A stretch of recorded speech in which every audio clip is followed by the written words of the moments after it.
ये एक over top romance drama की दुनिया है। जब से यह इंटर्न कंपनी के दरवाजे से अंदर आया, उसने एक बेदाग हेरफेर का खेल खेला।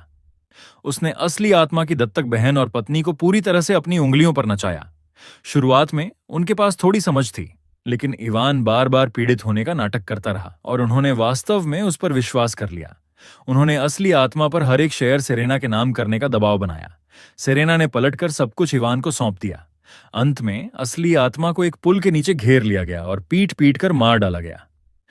कंपनी के दिवालिया होने के बाद इवान ने आखिरकार अपना असली चेहरा दिखाया। उसने आखिरी पैसा लिया और मजे करने के लिए विदेश भाग गया। यह किस तरह की बीमार कहानी है? जब मैं अपनी आंखें फिर से खोलता हूं तो मैं एड्रियन तांग हूं। अपने दूसरे जीवन की पहली झलक। मैं अपने खुद के ऑफिस के दरवाजे के बाहर खड़ा हूं। अंदर मेरी पत्नी और वह इंटर्न एक दूसरे के सामने बैठे हैं। इवान वहां लेटा हुआ है, खुद में मग्न। फिर वह मुझे देखता है और तुरंत अपना सिर झुका लेता है ताकि मासूम बन सके। हनी, तुम यह चेहरा क्यों बना रही हो? क्या तुम्हें अंदाजा है कि तुम इवान को कितना डरा रही हो? इवान मेरी कुर्सी पर ऐसे बैठा है जैसे यह उसकी हो। फिर उसे महसूस होता है कि कुछ गड़बड़ है। वह अपने पैरों पर लड़खड़ाते हुए खड़ा होता है और अपना सिर झुका लेता है, एक अच्छे लड़के का नाटक करते हुए। मिस्टर तांग, यह सब मेरी गलती है। मुझे आपके ऑफिस में बैठने का कोई अधिकार नहीं था। मैं इसे अभी आपको वापस दे दूंगा। कृपया गुस्सा मत होइए, सेरेना बीच में बोलती है। इवान, मैंने कहा था कि यह ऑफिस तुम्हारा है, कोई तुमसे इसे नहीं छीन रहा है। हनी, इवान बहुत दयालु है। वह एक चींटी को भी नहीं कुचलेगा और फिर भी तुम बार बार उसके पीछे पड़े रहते हो। इवान को बिल्डिंग का सबसे अच्छा ऑफिस देना तुम्हारी गलतियों के लिए मेरा प्रायश्चित करना है। इतने कृतघ्न मत बनो। मेरी गलतियों के लिए प्रायश्चित? मैं इंतजार नहीं करता, मैं मुक्का मारता हूं। इवान जोर से झिझकता है। बाहर हर कोई जम जाता है। अगले ही पल वह दयनीय नाटक वापस आ जाता है। मिस्टर तांग, यह सब मेरी गलती है। आप अपना गुस्सा मुझ पर निकाल सकते हैं, लेकिन आप सेरेना को कैसे मार सकते हैं? नीना आगे आती है गुस्से में। एड्रियन, तुम्हारी हिम्मत कैसे हुई मुझे मारने की? सेरेना, क्या तुम भूल गई हो कि तुम कौन हो? तुम घुटनों पर बैठोगी और माफी मांगोगी, वरना मैं तुम्हें कभी माफ नहीं करूंगा। मैं उसकी बात काट देता हूं। तुम तांग परिवार के पैसे पर पलने वाली सिर्फ एक चैरिटी केस हो। मैं अंधा था जो तुमसे शादी की। यही एकमात्र कारण है कि तुम कभी वाइस प्रेसिडेंट बनी। सेरेना चिल्लाती है। अपना मुंह बंद करो। तुमने एक इंटर्न के लिए $1,000,000 की घड़ी खरीदने में मेरे पैसे उड़ा दिए और अब तुम चाहते हो कि मैं घुटने टेकूं? तुम खुद को समझते क्या हो? काफी है एड्रियन। मैं जो कुछ भी करती हूं, तुम्हें क्या लगता है वह किसके लिए है? सब इसलिए क्योंकि तुम इवान को निशाना बनाते रहते हो। मैं तुम्हारी गंदगी साफ कर रही हूं और आभारी होने के बजाय तुमने मुझे मारा। फिर से वही, ये रोमांस ड्रामा लॉजिक। जितना मैं सुनता हूं, मेरी मुट्ठी उतनी ही कसती है। धन्यवाद, पूरे परिवार का धन्यवाद। सेरेना, इसे साफ साफ समझ लो। तुम जिन चीजों से लोगों पर रौब झाड़ती हो, वह चमक और रुतबा, ये सब तुम्हें किसने दिया? इवान फिर से शुरू होता है, कोमल और घायल। मिस्टर तांग, मुझे पता है कि आप मुझे पसंद नहीं करते। मुझे पता है आपको हमेशा लगता था कि मैं ही वह हूं जिसने सेरेना और नीना का ध्यान आपसे छीन लिया। लेकिन मैंने वास्तव में आपसे किसी भी चीज के लिए कभी प्रतिस्पर्धा नहीं की। तुम बस मुझे बीमार करना चाहते हो, है ना? गुस्सा मुझ पर हावी हो जाता है। मैं इवान को कॉलर से पकड़ता हूं और असली आत्मा की ओर से उसके चेहरे पर एक के बाद एक घूंसे बरसाता हूं। हवा में एक तेज चीख गूंजती है। मुझे मारना बंद करो। अफरा तफरी में कोई चिल्लाता है कि वीपी नीना आ गई है। नीना मुझे इवान को पीटते हुए पाती है और कोई भी मुझे रोकने की कोशिश नहीं करता। बिना एक शब्द कहे वह डेस्क से एक फूलदान उठाती है और सीधे मेरे सिर के पीछे जोर से मारती है। लेकिन अगले ही पल चीख और भी तेज हो जाती है। प्रहार जोर से इवान पर लगता है। इवान, इवान, मैं वो मेरे लिए था, है ना? बहुत बुरा कि तुम्हारा निशाना थोड़ा चूक गया। नीना मेरी ओर इशारा करती है। यह सब तुम्हारी गलती है। तुम हटे क्यों? अगर तुम इस पूरे समय इवान को परेशान नहीं कर रहे होते तो मैं कभी नहीं चूकती। क्या अब तुम संतुष्ट हो? संतुष्ट? बिल्कुल। वास्तव में तुम्हारा निशाना बिल्कुल भी बुरा नहीं था। एक सेकंड के लिए मुझे लगा कि तुम मेरी तरफ हो। सेरेना इवान को अपने करीब खींचती है। कोई एम्बुलेंस बुलाओ। रुको, इवान, पकड़े रहो, मैं तुम्हें अस्पताल ले जा रही हूं। सेरेना इवान को दरवाजे की ओर ले जाती है। मैं अकेला खड़ा होकर इस छोटे से नाटक को खत्म होते देखता हूं। पिटाई पूरी हो गई, ड्रामा खत्म हो गया। अब असली काम संभालने का समय है। मैं जानता हूं कि यह कहानी कैसे आगे बढ़ने वाली थी, इसलिए मैं हर एक भागने के रास्ते को एक एक करके काट दूंगा। मैनेजर वांग, मेरे ऑफिस। अभी सेरेना और नीना के लिए हर रिकॉर्ड निकालो। हर खर्च का रिफंड, हर बिजनेस खर्च, कंपनी अकाउंट पर खरीदे गए हर उपहार, विशेष रूप से पिछले 3 महीने। एक भी ट्रांजैक्शन छूटना नहीं चाहिए। जिस क्षण तुम्हें कोई गबन मिले, मेरे लिए पूरी सबूत फाइल तैयार करो। मैनेजर वांग के कमरे से बाहर निकलते ही मैं नीचे देखता हूं और अपने हाथ में ब्लैक कार्ड गिनता हूं। इसने मुझे कुछ याद दिलाया। मेरे नाम के सभी सप्लीमेंट्री कार्ड रद्द कर दो, सभी। एक और पैसा खर्च नहीं होगा। जी सर। मैं अपने निजी वकील को फोन करता हूं। तलाक का समझौता तैयार करो। सेरेना को कुछ नहीं मिलना चाहिए। साथ ही कंपनी के फंड के दुरुपयोग और संपत्ति के गबन को कवर करने वाली एक लीगल ब्रीफ तैयार करो। इसे तैयार रखो। तुम सभी मुझे अपना पर्सनल कैश काउ समझती हो। देखते हैं एड्रियन तांग के बिना तुम्हारे पास क्या बचता है। इस बीच एड्रियन के साथ क्या हो रहा है? ऐसा लगता है कि वह पूरी तरह से एक अलग व्यक्ति है। अस्पताल के कमरे में सेरेना इवान के मुंह में दलिया डाल रही है, जबकि नीना उनके बगल में खड़ी है। भौहें तनी हुई हैं। और क्या हो सकता है? वह इवान से जलता है। उसे लगता है कि अगर वह इतना बड़ा सीन बनाएगा तो मैं वास्तव में उस पर ध्यान दूंगी। ये मेरी गलती है। अगर मैं नहीं होती तो इनमें से कुछ भी नहीं हुआ होता। नीना बीच में बोलती है, इवान, उसका बचाव करना बंद करो। एड्रियन बस छोटा दिल का है, सीधा और सरल। इवान अचानक ऊपर देखता है। सेरेना, नीना, क्यों? मुझे अभी अभी नौकरी से क्यों निकाला गया? क्या? सेरेना और नीना दोनों ने एक ही समय में अपने फोन पकड़े। नोटिफिकेशन असली है। इवान को वास्तव में नौकरी से निकाल दिया गया है। नीना भड़कती है। वह रीढ़हीन पालतू कुत्ता। उसकी हिम्मत कैसे हुई? मैं अभी उस ऑफिस में वापस जा रही हूं उसका सामना करने। इस बार मैं उसे घुटनों पर लाऊंगी। सेरेना शांत रहती है। तुम जल्दबाजी क्यों कर रही हो? क्या तुम भूल गई हो कि वह हमें कैसे पूछता था? सेरेना अपनी कुर्सी पर वापस बैठ जाती है। धीरे धीरे बोलते हुए उसकी आंखें नीचे झुक जाती हैं। नीना, इसके बारे में सोचो। हर बार जब हम में से कोई बीमार पड़ा तो वह पूरी रात दौड़ता रहा और सब कुछ संभालता रहा। याद है जब तुम्हें वह बुखार था? वह पूरी रात तुम्हारे बगल में बैठा रहा। और जब मेरे पेट में बहुत दर्द हो रहा था, वह मेरी दवा खोजने के लिए आधी रात को 3 अलग अलग दुकानों पर गया। नीना नरम पड़ जाती है। यह सच है। और वह समय जब हमने शर्त लगाई थी, हमने नाटक किया कि तुम डूब रही हो, बस यह देखने के लिए कि क्या वह हमें बचाएगा, और उसने किया। एड्रियन ने जरा भी संकोच नहीं किया। वह कूदा और सेरेना को बाहर खींच लिया। पुराने एड्रियन वास्तव में हमारे लिए कुछ भी करेंगे। यह सुनकर इवान चुपचाप राहत महसूस करता है। तो इस बार वह गंभीर नहीं है। वह बस हमारा ध्यान चाहता है। नीना एक भौं उठाती है। तुम्हें लगता है कि वह हार्ड टू गेट खेल रहा है? और क्या हो सकता है? बिल्कुल। एड्रियन बस बहुत ज्यादा परेशान हो गया है, बस इतना ही। वे तीनों उस अस्पताल के कमरे में मेरी हर चाल को ऐसे परख रहे हैं जैसे उन्होंने सब कुछ समझ लिया हो। अच्छा है, मैं बड़ी शान से रहूंगा और मुझे इस बार बहुत लंबे समय तक जीने को मिलेगा।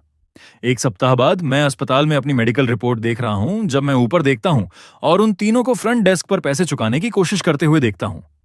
मिस सु, आपके अनुरोध के अनुसार कुल मेडिकल बिल 2.3 मिलियन युआन है। इवान ये नंबर सुनकर लगभग फर्श में सिमट जाता है। सेरेना नहीं झिझकती।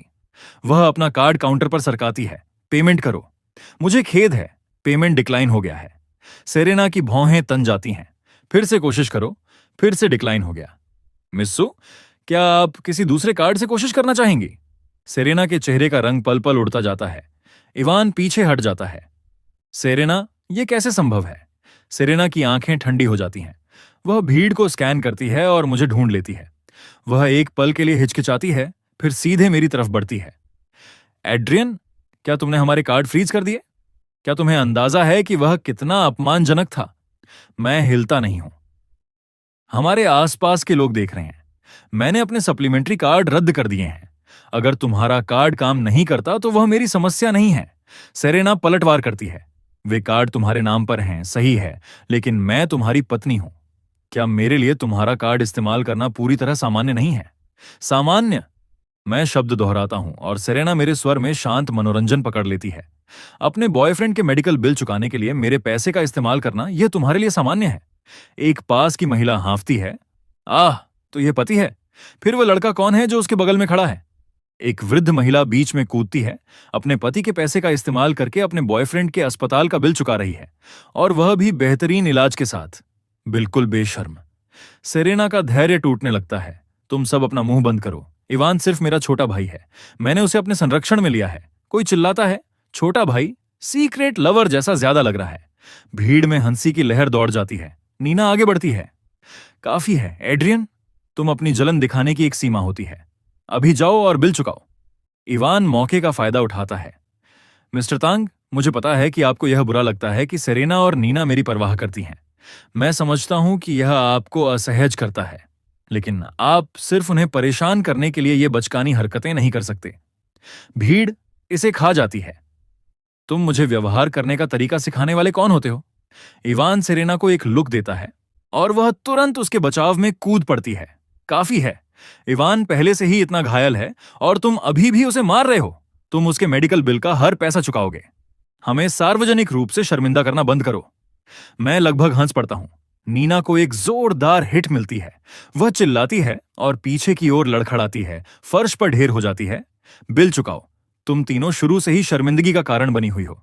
इसका मुझसे क्या लेना देना? सेरेना दौड़कर जाती है। नीना, भीड़ में से कोई चिल्लाता है, तुम सही हो नौजवान, ऐसे लोगों को 1 इंच भी जगह मत दो। सेरेना जमीन खोती हुई एक अलग एंगल आजमाती है। तुम एक वयस्क पुरुष हो, क्या तुम बस बड़े व्यक्ति नहीं बन सकते? भीड़ फिर से हंसती है और हंगामा आखिरकार अस्पताल के निदेशक को बाहर निकाल लाता है। काफी है, तुम सब बहुत देर से ये कर रहे हो। मुझे परवाह नहीं कि कौन चुकाता है। कोई अभी इस बिल का निपटारा करे। ये एक प्राइवेट अस्पताल है, चैरिटी नहीं। नीना अभी भी फर्श पर अपनी सांस ले रही है, कांपते हुए अपने पैरों पर खड़ी होती है। तुम क्या कर रहे हो? निदेशक अपने चश्मे को ठीक करता है। सरल, जब तक यह बिल पूरा नहीं हो जाता मिस्टर इवान इस अस्पताल से नहीं निकलेंगे, अन्यथा हमें इसे मुश्किल तरीके से संभालना पड़ेगा। इवान घबरा जाता है। सेरेना, नीना, मेरा सिर बहुत दर्द कर रहा है। निदेशक एक भौं उठाता है।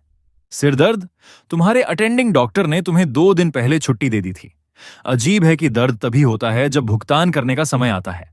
सेरेना मेरी तरफ मुड़ती है। हनी, बस इसे चुका दो। अगर इवान को कुछ हुआ तो मैं तुम्हें कभी माफ नहीं करूंगी। मैं 1 सेकंड के लिए सोचता हूं, फिर मैं सिर हिलाता हूं। निदेशक तुरंत समझ जाता है। आप उसे मार सकते हैं, बस सिर नहीं। बाकी सब कुछ फेयर गेम है। इवान की चीखें पूरे अस्पताल में गूंजती हैं। रुको, मेरी मदद करो। सेरेना, रुको, मैं भुगतान करूंगा। बस मुझे एक मौका दो, 20 मिनट। मैं कुछ न कुछ पता लगा लूंगा। मुझे छोड़ दो। मैं शांति से कहता हूं, आराम करो, हम तो अभी शुरू कर रहे हैं। शाम तक सर्कस खत्म हो गया है। वे तीनों एक दूसरे को घूरते हैं, अस्पताल की लॉबी में खोए हुए कुत्तों की तरह खड़े हैं। अब हम क्या करें? हम और क्या कर सकते हैं?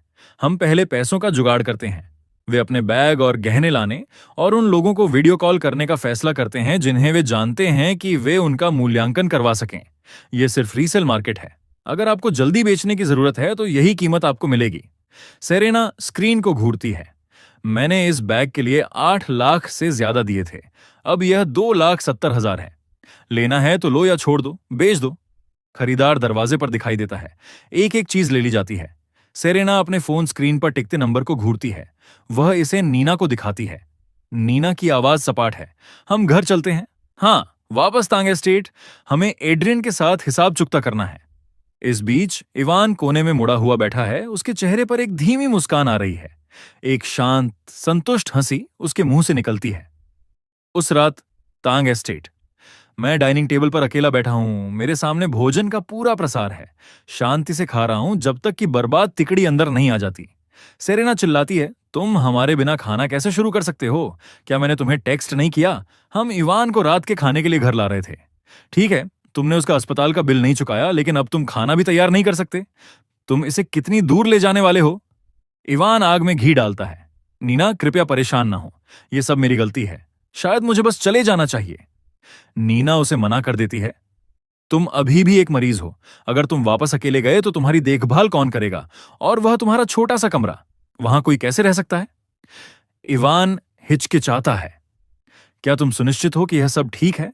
सेरेना मजबूती से कहती है, यह मेरा घर भी है। तुम जितना चाहो उतना रह सकते हो। इवान खुद में मुस्कुराता है, पूरी तरह संतुष्ट। अविश्वसनीय।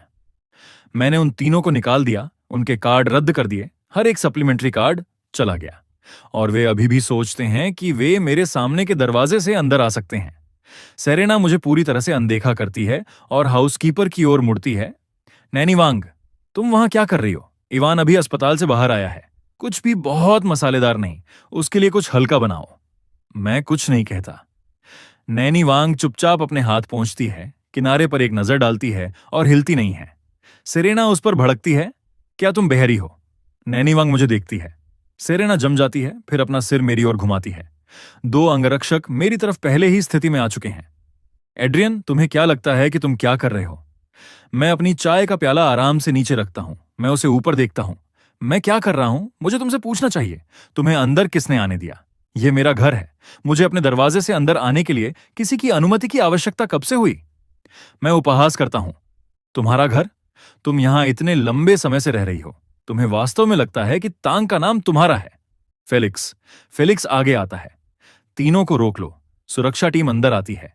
वे उन तीनों को पूरी तरह घेर लेते हैं। तीनों एक डरा हुआ लुक एक्सचेंज करते हैं, फिर गार्ड उन्हें एक एक करके ले जाते हैं। सेरेना चिल्लाती है, एड्रियन! नीना संघर्ष करती है, मैं तुम्हारी बहन हूं। तुम ऐसा कैसे कर सकते हो? मुझे छोड़ो। क्या तुम अपना दिमाग खो चुके हो? तुम मुझ पर हाथ उठाने की हिम्मत कैसे करते हो? ओह, अब तुम्हें चिल्लाना आता है। तुम्हारे पास ऑफिस और अस्पताल में बहुत हिम्मत थी। सेरेना देखती है। एड्रियन, तुमने अपनी बात कह दी। तुम मेरे साथ ऐसा व्यवहार कैसे कर सकते हो? मुझे तलाक चाहिए। मैं उसे पूरी तरह से भावहीन देखता हूं। तलाक? बिल्कुल। मैं इससे ज्यादा कुछ नहीं चाहता। मैं फेलिक्स को तलाक का समझौता लाता हूं और उसे उसके ठीक सामने रख देता हूं। सेरेना स्थिर हो जाती है। वह मुझे घूरती है। उसकी अभिव्यक्ति बार बार बदल रही है। क्या यह तुम्हारा विचार नहीं था? मैं इसे हकीकत बना रहा हूं। सेरेना एक धीमी गहरी सांस लेती है। उसे नहीं पता कि क्या करना है। वह दस्तावेज को पकड़ती है और हस्ताक्षर नहीं करती है। एड्रियन, ये क्या है? तुम वास्तव में मुझसे तलाक लेना चाहते हो? क्या यह वह नहीं था जो तुमने कहा था? अगर तुम्हारा मतलब यही है तो उस पर हस्ताक्षर करो। सेरेना शांत हो जाती है। वह मुझे घूरती है। फिर समझदारी का एक भाव उसके चेहरे पर आता है। खाली हाथ जाना। एड्रियन, तुम सच में खेल खेलना जानते हो। हाई स्कूल से तुमने वही किया जो मैंने कहा। इस शहर में हर कोई इसे जानता है। तुम हमेशा से मेरा पालतू कुत्ता रहे हो और अब तुम मेरे साथ खेल खेलने की कोशिश कर रहे हो। यह रिवर्स साइकोलॉजी है। तुम मुझे पीछे हटने के लिए मजबूर करना चाहते हो। तुम इस विचार पर भरोसा कर रहे हो कि एक बार जब मैं वास्तव में हस्ताक्षर कर दूंगी तो तुम्हारे लिए वापस आने में बहुत देर हो जाएगी। उसके सिर में सच में एक छेद है। अभी भी उसे लगता है कि मैं उसे जाने नहीं दे सकता। तो हस्ताक्षर करो। मेरा समय बर्बाद करना बंद करो। सेरेना अपना जबड़ा सेट करती है। ठीक है, मैं देखना चाहती हूं कि तुम यह नाटक कब तक कर सकते हो। सेरेना हस्ताक्षर करती है। वह एक मुस्कान के साथ समझौते को वापस मेरी तरफ धकेलती है, आश्वस्त है कि अभी भी उसका हाथ ऊपर है। मैं इसे वापस लेता हूं, खुद को एक छोटी सी मुस्कान देता हूं, इसे फेलिक्स को देता हूं और फिर इवान की कलाई पर घड़ी पर नीचे देखता हूं। फेलिक्स, वह घड़ी उसकी कलाई से उतार लो। दो गार्ड इवान को नीचे पिन कर देते हैं। फेलिक्स आगे आता है। इवान दूर हटता है। नहीं, सेरेना ने मुझे वह दी थी। मेरी घड़ी। फेलिक्स घड़ी को हटाता है, शांत और बिना किसी हड़बड़ी के। इसके असली मालिक को वापस कर दो। सेरेना हैरान है। एड्रियन, किस आधार पर तुम इसे वापस ले रहे हो? मैंने उसे इवान के लिए खरीदा था। तुमने खरीदा? तुमने मेरे पैसे खर्च करके उसके लिए एक घड़ी खरीदी और अब तुम मुझे बता रही हो कि तुमने इसे खरीदा है? नीना, और यह अभी भी मेरा घर है। तुम्हें हमें बाहर फेंकने का अधिकार क्या देता है? तुम्हारा घर। तुम सब तांग परिवार पर पलने वाली परजीवी हो और तुमने वास्तव में खुद को यकीन दिला लिया कि तुम यहां की हो। केवल इवान स्थिति को समझता है। मिस्टर तांग, मैं गलत था। मुझे वास्तव में खेद है। कृपया मुझे बाहर मत फेंको। मैं वादा करता हूं कि अब से मैं उसकी बात काट देता हूं, उसे बाहर खींच लेता हूं। मेरी ओर से एक शब्द और गार्ड अंदर आ जाते हैं। घर आखिरकार शांत है। मैं वापस बैठता हूं और अपने खाने का आनंद लेता हूं, पूरी तरह से आसान। मुझे छोड़ो। तुम क्या कर रहे हो? मुझसे दूर हटो। तुम झटके। तुम इस पर पछताओगे। तुम मुझे छूने की हिम्मत कैसे करते हो? तुम इसकी कीमत चुकाओगे। सेरेना और नीना हर चीज से लड़ती हैं। इवान को उसके कॉलर से बाहर खींच लिया जाता है जो फर्श पर रेंग रहा है। सेरेना रास्ते में अपने बैग और गहने हथियाने की कोशिश करती है। वह उन्हें नकद के लिए बेचने की योजना बना रही है। वे भी तुम्हारे नहीं हैं, नीना जवाब देती है। मैं यहां 10 से अधिक वर्षों से रह रही हूं। यह मेरा घर है। किसी पर लंबे समय तक निर्भर रहने से वह तुम्हारा नहीं बन जाता। उन्हें बाहर निकालो और वे तांग एस्टेट के अंदर एक कदम भी न रखें। गार्ड उन सभी को बाहर निकाल देते हैं। इवान सामने की सीढ़ियों पर जोर से गिरता है। मैं पूरी तरह उदासीन होकर देखता हूं। फिर मैं मुड़ता हूं और चला जाता हूं। तांग एस्टेट के गेट बंद हो जाते हैं। दरवाजा खोलो। एड्रियन, यहां बाहर आओ। इवान फिर से शुरू करने के लिए अपना मुंह खोलता है जब फेलिक्स की आवाज अंदर से आती है। फिर से दस्तक दो और हम कुछ तोड़ देंगे। सेरेना और नीना इवान को उनके बीच सहारा देती हैं और खिसक जाती हैं। उस रात देर गए इवान के खस्ता हाल रेंटल रूम में। इवान कोने में दुबका हुआ है और ऐसे बोलता है जैसे उसे किसी बात की परवाह ही ना हो। सेरेना, नीना, क्या होगा अगर मिस्टर तांग वास्तव में तुम दोनों से तंग आ चुके हैं? नीना सेरेना की ओर देखती है। मैं भी यही सोच रही हूं। एड्रियन इस बार कुछ अलग लग रहा है। सच में बहुत अलग। सेरेना शांत बनी रहती है। तुम दोनों घबरा क्यों रही हो? यह बिल्कुल वही पल है जहां तुम्हें अपना धैर्य बनाए रखना है। एड्रियन जो कुछ भी कर रहा है वह हमें गिड़गिड़ाने के लिए मजबूर करने के लिए है। नीना को बात समझ में आती है। तुम्हारा मतलब है कि वह ब्लफ कर रहा है? वह इस बात पर दांव लगा रहा है कि क्या हम वापस आएंगे, लेकिन जिस क्षण हम ऐसा करेंगे वह हमें हमेशा के लिए गुलाम बना लेगा। मेरा भरोसा करो, 1 हफ्ते का समय दो। वह घुटनों पर आकर हमसे वापस आने की भीख मांगेगा। नीना धीरे से सिर हिलाती है। तुम सही कह रही हो। हम अच्छी तरह जानती हैं कि वह पहले कैसा हुआ करता था। दिन बीतते हैं। आने वाले दिनों में उनमें से किसी को एक भी कॉल नहीं आता। इस बीच इवान उन दोनों से अपने पर्सनल नौकरों की तरह काम करवा रहा है। खाना बनाना, कपड़े धोना, उन पर लगातार चिल्लाना कि कैसे कुछ भी ठीक से नहीं किया गया। वे दोनों दिन भर अपने फोन स्क्रॉल करने के अलावा कुछ नहीं करती और फिर भी कोई कॉल नहीं करता। इवान चिल्लाता है, फर्श को ठीक से पोंछो। अभी भी उस पर धूल पड़ी है। उनमें से एक बुदबुदाती है, मैं अभी इसे फिर से कर दूंगी। दूसरी धीरे से कहती है, घबराओ मत। वह पहले हमें बहुत प्यार करता था। वह हमें ऐसे ही नहीं छोड़ सकता। वह जल्द ही हार मान लेगा। दोनों और एक शब्द नहीं बोलती। वे बस आहें भरती हैं। अगली सुबह धड़ धड़ धड़ दरवाजा पीटने से हिल जाता है। इवान, दरवाजा खोलो। तुम्हारा किराया ओवरड्यू है। तुम कब तक टालमटोल करने की योजना बना रहे हो? दरवाजा खुलता है। मकान मालिक अंदर आता है, 2 अतिरिक्त लोगों पर एक नजर डालता है और उसका चेहरा गुस्से से लाल हो जाता है। और अब तुम्हारे साथ 2 अतिरिक्त लोग यहां रह रहे हैं। तुम्हारी बहुत हिम्मत है।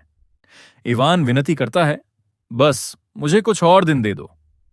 तुम्हारे पास अपना सामान लेने के लिए 10 मिनट है। अगर तुम तब तक बाहर नहीं निकले तो मैं तुम्हें और तुम्हारे सारे सामान को सड़क पर फेंक दूंगा। 10 मिनट बाद वे तीनों अपने सारे बैगों के साथ बाहर सड़क पर फेंक दिए जाते हैं। बिल्कुल भीगे हुए बिल्लियों की तरह दिख रहे हैं। और तभी आकृतियों का एक समूह कोने से मुड़ता है।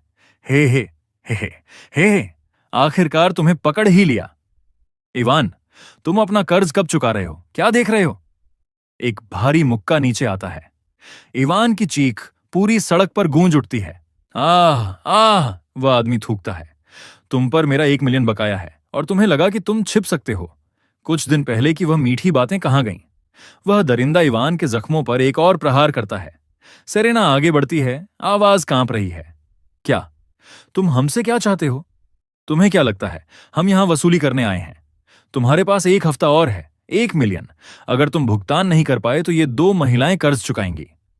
गंजा आदमी एक धीमी हंसी हंसता है। वह जमीन पर थूकता है और अपने दल के साथ चला जाता है। धमकियां खत्म होने के बाद सेरेना और नीना इवान को सहारा देकर खड़ा करती हैं। सेरेना उसे घूरती है। इवान, क्या तुम पर वाकई उनका 1 मिलियन बकाया है? इवान पिटाई के कारण स्तब्ध है। वह लंबे समय तक चुप रहता है। वह जवाब नहीं देता। नीना उसे पकड़ती है, कुछ बोलो। वह 1 मिलियन कहां से आया?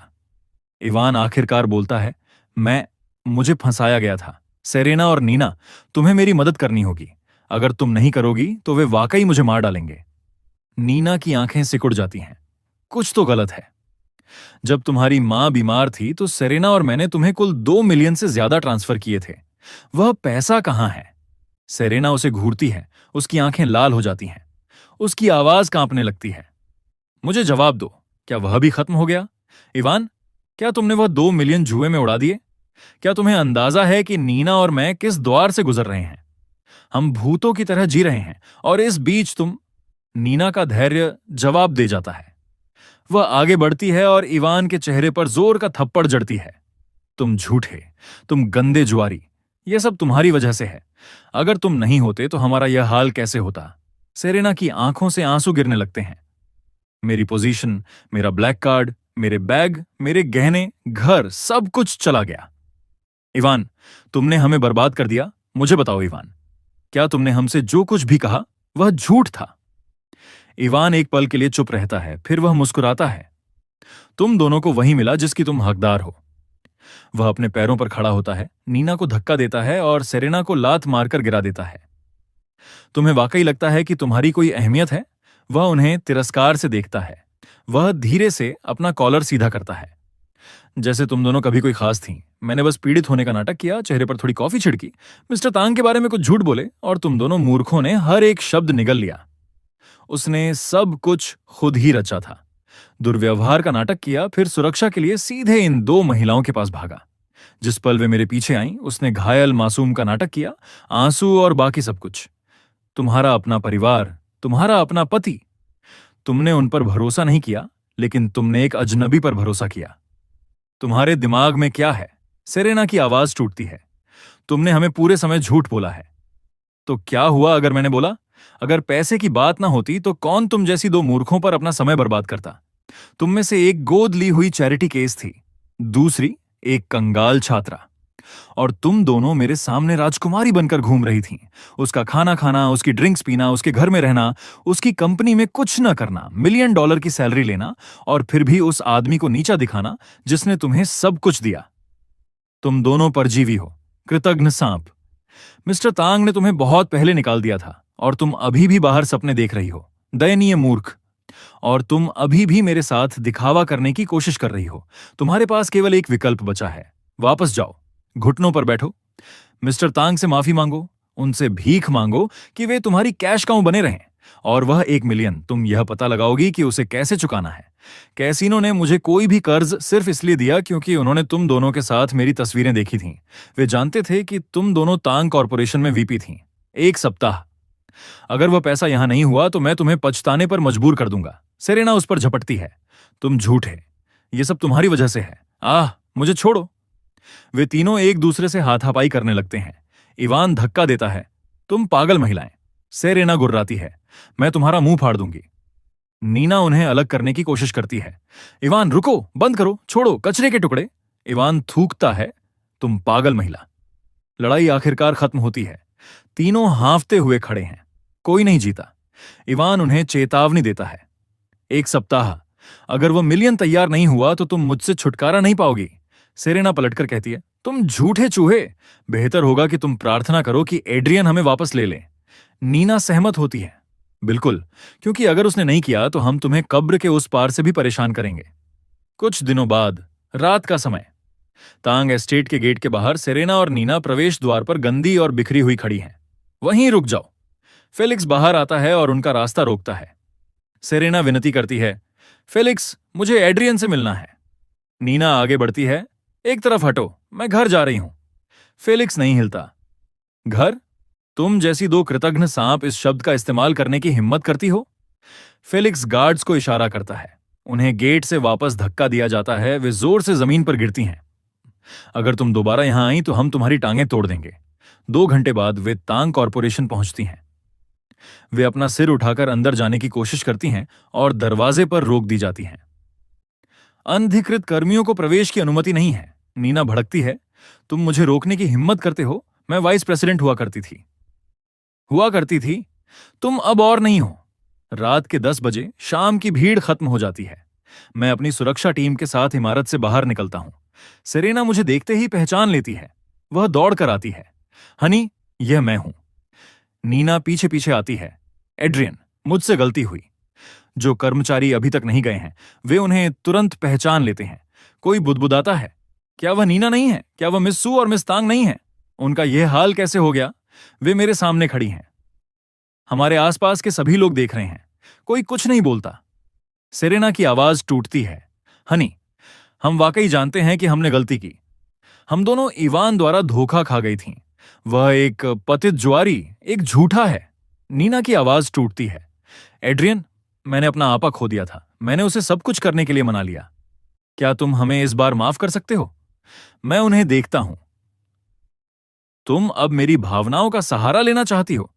क्या वह इवान द्वारा मेरा अपमान करने से पहले था या उसके बाद, जब तुम दोनों ने बिना सोचे समझे उसका पक्ष लिया?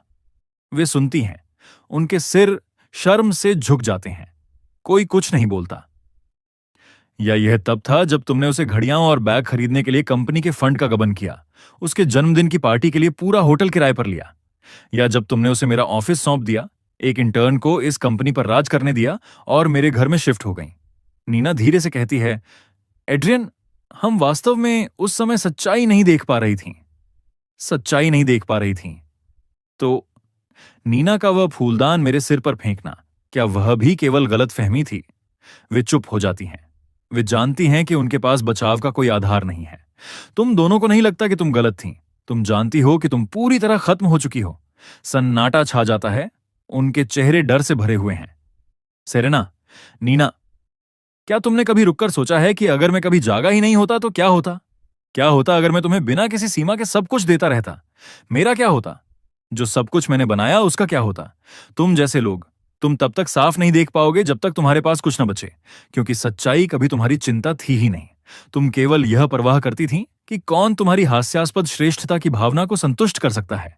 सेरेना फुसफुसाती है, एड्रियन, हमें वास्तव में हर चीज का पछतावा है। बहुत देर हो चुकी है। नीना हाथ बढ़ाती है, नहीं एड्रियन, तुम हमारे साथ ऐसा नहीं कर सकते। मैं पीछे मुड़कर नहीं देखता।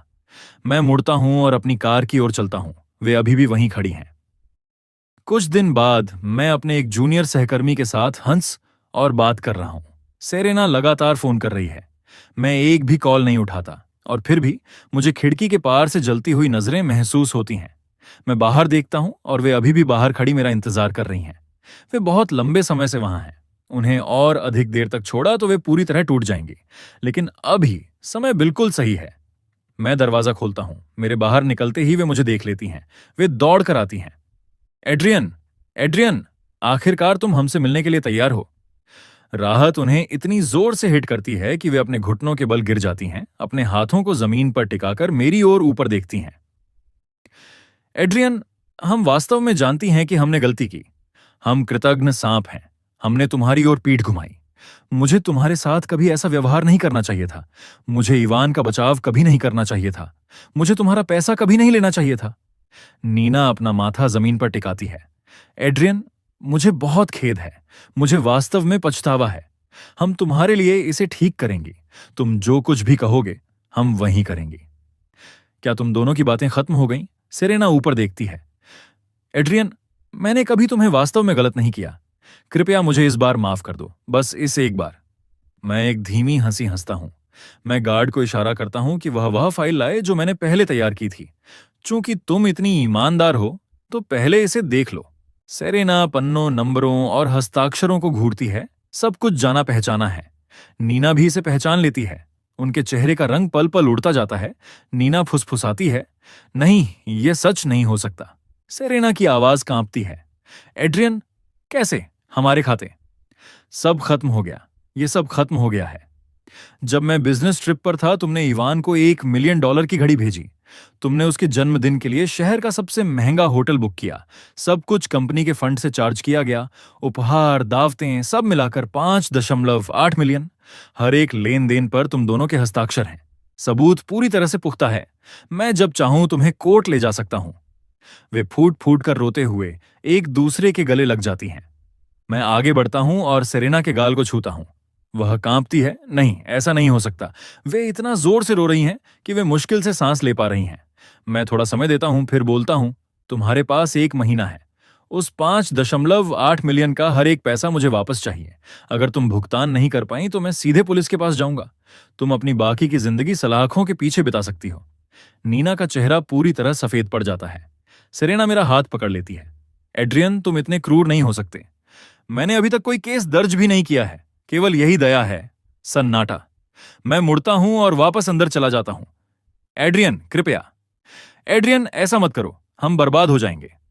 तांग एस्टेट के गेट बंद हो जाते हैं। अगले दिन एक खस्ताहाल मोटल रूम में वे अपने फोन पर आधिकारिक नोटिस को घूरती हैं। गबन का आरोप, पुनर्भुगतान की समय सीमा, 15 दिन बाकी। सेरेना दांत पीसते हुए कहती है, वह वास्तव में हमें छोड़ने वाला नहीं है। वह अपना जबड़ा भींचती है। वे अपने विकल्पों पर काम करना शुरू ही करती हैं कि तभी बाहर से दरवाजा जोर से धमाके के साथ खुलता है। दरवाजा खोलो, अंदर मुर्दा बनने का नाटक बंद करो, मुझे पता है कि तुम अंदर हो। एक दिन और अगर पैसे नहीं मिले तो मैं तुम दोनों को देख लूंगा। सेरेना अपना मन बना लेती है, हम इस तरह और नहीं जी सकते। नीना पूछती है, तुम क्या सोच रही हो? हम उसे आज रात बाहर बुलाते हैं, ओवरपास पुल पर मिलते हैं। बाहर दरवाजा पीटने की आवाज तेज हो जाती है। यह दरवाजा खोलो वरना मैं इस जगह के टुकड़े टुकड़े कर दूंगा। ओवरपास पर रात की हवा बहुत तेज है, हल्की बारिश हो रही है। तीनों मिलते हैं। इवान के पहले शब्द पैसे के बारे में हैं। तुमने कहा था कि आज रात तुम्हारे पास मेरे लिए जवाब होगा। सेरेना ठंडे लहजे में कहती है, कोई पैसा नहीं है, हम यहां एक अलग हिसाब चुकता करने आए हैं। इवान हंसता है, हिसाब चुकता करना? तुम इतनी मूर्ख थी कि तुमने उस पर भरोसा कर लिया। सेरेना और नीना उस पर झपटती हैं, अगर हम डूबेंगे तो हम सब साथ डूबेंगे। वे तीनों ओवरपास पर एक दूसरे को धक्का देते हुए लड़खड़ाते हैं, शरीर का एक अराजक उलझाव। दोनों महिलाएं मिलकर इवान को नीचे दबा लेती हैं। फिर इवान घबरा जाता है और खुद को उन पर फेंक देता है और तीनों रेलिंग के ऊपर से नीचे गिर जाते हैं।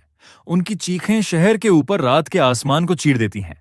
ठीक उसी क्षण हवाई, धूप, समुद्र की लहरें, कॉकटेल, इस सारी सुंदरता के बीच मेरा फोन बजता है।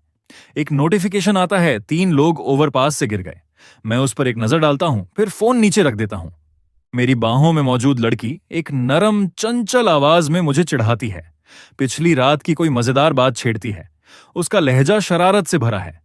मेरी बेहद अमीर खूबसूरत जिंदगी तो बस अभी शुरू हुई है।